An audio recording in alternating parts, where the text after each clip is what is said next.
Wow, là pour le coup, j'ai vraiment peur pour Zanka.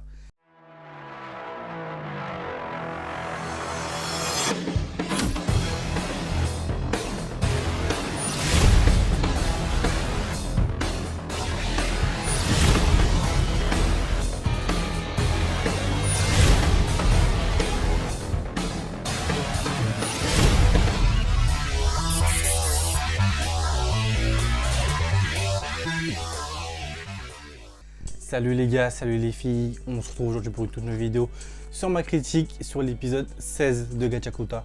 Comme d'habitude les gars, on va décortiquer cet épisode de foot en compte, ce que j'ai aimé, ce que je n'ai pas aimé. Donc maintenant que tout est dit, commençons. On commence cette critique les gars avec Bro et Dia qui vont faire la rencontre d'un vieil homme assez mystérieux, assez bizarre je vous avoue, auquel lui il a l'air d'être pas du tout être malveillant comparé aux autres vandales, et lui il va demander des informations par rapport au chef des nettoyeurs. Ok, il va demander du coup quel genre de personne est Alpha Corvus, qui est du coup le chef des nettoyeurs, et on va voir du coup des choses assez bizarres par rapport à lui, déjà notamment son tatouage qui est là derrière le crâne avec un œil, mais le chef des nettoyeurs a l'air assez bizarre parce qu'il a l'air assez déjà mystérieux, mais on le voit et on le sait et on le sent qu'il a l'air vraiment d'être assez spécial. On ne sait pas qu'est-ce qui se cache, on ne sait pas pourquoi il est là, pourquoi il a créé les nettoyeurs, mais en tout cas cet homme a l'air d'être vraiment très bizarre, notamment sur le fait que Simio va venir le voir pour lui dire que littéralement les nettoyeurs ont été kidnappés, ils ont disparu et qu'il faut du coup envoyer des gens pour aller les sauver. Mais lui, dans sa façon de réagir, il n'a pas l'air d'être si inquiet que ça. Déjà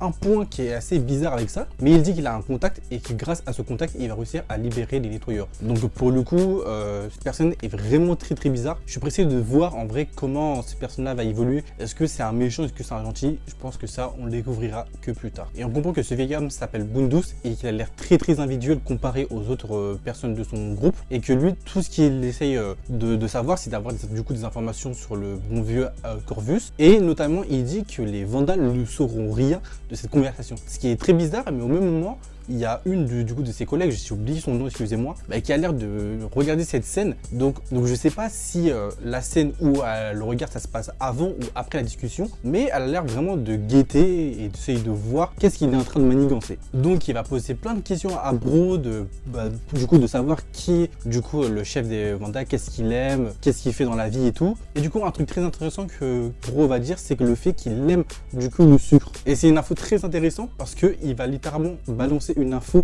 pour remercier les nettoyeurs, qui est du coup que c'est les vandales qui créent les composites. Ça je t'avoue que je m'attendais pas, mais franchement c'est un gros choc. Et même Bro le dit que littéralement c'est littéralement l'info du siècle quoi. Mais je sais pas pourquoi il a balancé ça, même si bon je suppose que pour lui c'est une grosse information, mais pour nous qui regardent l'animé c'est pas forcément une grosse information. Donc je sais pas pourquoi il a balancé une aussi grosse information. Est-ce qu'il est vraiment avec les vandales ou pas? Parce que ça on le découvrira dans les prochains épisodes.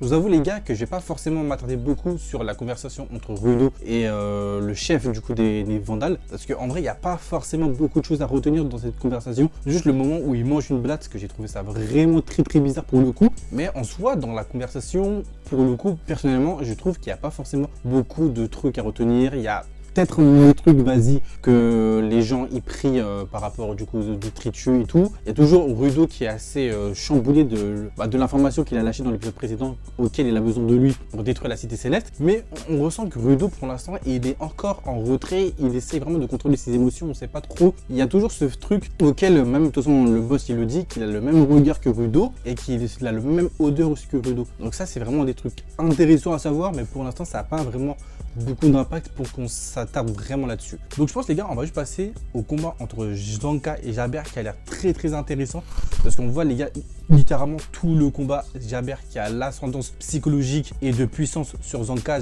qui arrive vraiment pas à se défaire de Jabber. Donc je sais pas comment ça se passait, et en plus avec la fin de l'épisode où tu vois littéralement, je sais pas s'il est mort ou pas, mais littéralement Jabber tue Zanka. Donc est-ce qu'il est vraiment mort ou pas? Surtout qu'il y a eu un moment où il y a un flashback, et quand il y a des moments de flashback c'est le moment où le gars il va avoir un power up ou pas. Donc est-ce que il va avoir un power up Zanka? Franchement j'espère, parce que pour le coup c'est vraiment un personnage que j'aime bien, donc le faire mourir comme ça dès le début, entre guillemets, de l'histoire, c'est vraiment un choc. Mais en vrai, à voir. À voir, mais je pense qu'il y a moyen qu'il y passe. Mais ce serait vraiment très très bizarre que l'auteur lui décide de le tuer aussi tôt dans l'œuvre. Mais après, on sait jamais. Peut-être qu'il va mourir, peut-être qu'il va pas mourir. En tout cas, les gars, dans ce combat, en fait, ça se voit. Ça se voit que vraiment, Jabber a vraiment l'air d'être trop fort pour Zanka, en tout cas à l'heure actuelle. Donc, je sais pas s'il y aura une évolution comme lui, Jabber a eu avec ses griffes ou pas. Parce que franchement, là, Zanka, avec comment on nous l'a présenté au début du manga et tout, c'est un peu le mentor de Rudo. Donc, le fait de le faire mourir maintenant, ce serait vraiment un gros choc et ce serait vraiment très très bizarre. Mais bref.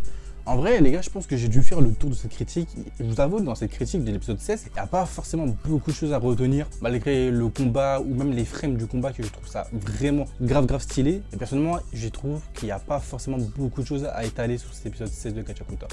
Donc je pense les gars, on va stopper là-dessus. J'ai pas besoin de faire une longue critique pour dire tout et rien. Donc je pense les gars, on va terminer cette critique sur ça. Donc les gars, les filles, c'est déjà la fin de cette vidéo. N'oubliez pas de commenter, liker et partager. Et on se dit à la prochaine pour une prochaine vidéo. Salut tout le monde.